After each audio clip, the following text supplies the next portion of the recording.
اعوذ باللہ من الشیطان الرجیم، بسم اللہ الرحمن الرحیم۔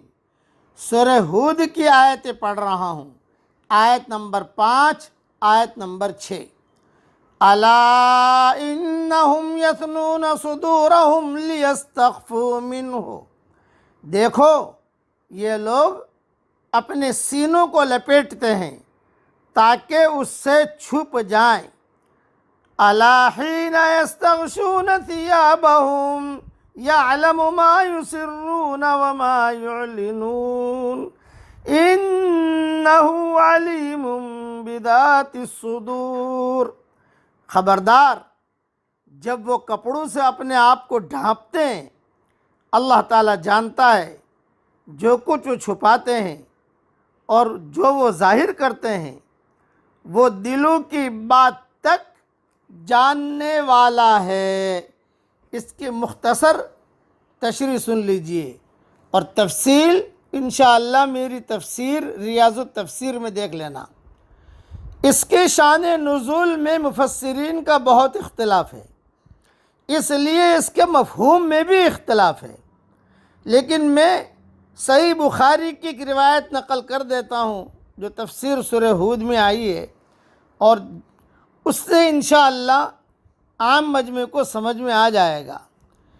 شان نزول سے معلوم ہوتا ہے کہ یہ ان مسلمانوں کے بارے میں یہ آیت نازل ہوئی ہے جو غلبہ حیا کی وجہ سے قضائے حاجت اور بیوی سے ہم بستری کے وقت برہنہ ہونا پسند نہیں کرتے تھے کہ اللہ تعالی ہمیں دیکھ رہا ہے، اس لیے ایسے موقعوں پر وہ شرمگاہ کو چھپانے کے لیے اپنے سینوں کو دوہرا کر لیتے تھے۔ اللہ تعالیٰ نے فرمایا کہ رات کو اندھیرے میں جب وہ بستروں میں اپنے آپ کو کپڑوں میں ڈھانپ لیتے تھے تو اس وقت بھی وہ ان کو دیکھتا اور ان کی چھپی اور علانیہ باتوں کو جانتا ہے۔ مطلب یہ کہ شرم و حیا کا جذبہ اپنی جگہ بہت اچھا ہے، لیکن اس میں اتنا غلو اور افراط بھی صحیح نہیں، اس لیے کہ جس ذات کے خاطر وہ ایسا کرتے ہیں اس سے تو پھر بھی وہ نہیں چھپ سکتے، تو پھر اس طرح کے تکلف کا کیا فائدہ۔ بس یہ میں نے تھوڑا سا سمجھا دیا، تفسیر کا وقت نہیں، باقی تفصیل انشاءاللہ ریاض التفسیر میں دیکھ لیجئے گا۔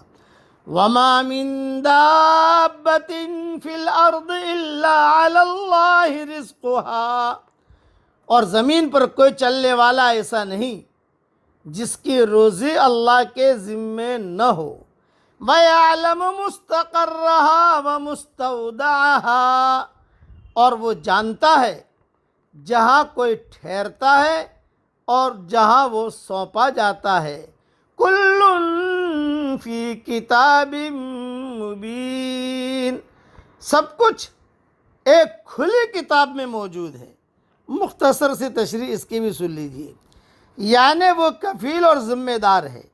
زمین پر چلنے والی ہر مخلوق، انسان ہو یا جن، چرند ہو یا پرند، چھوٹی ہو یا بڑی، بحری ہو یا بری، ہر ایک کو اس کی نوعی یا جنسی ضروریات کے مطابق وہ خوراک مہیا کرتا ہے۔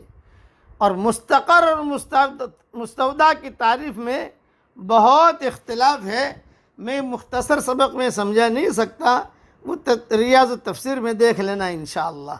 اللہ تعالی ہم سب کو اور ہماری قیامت تک کے آنے والی نسلوں کو اس کے قرآن سے جوڑ دے اور پورے دین سے جوڑ دے، آمین۔ وآخر دعوانا ان الحمدللہ رب العالمین۔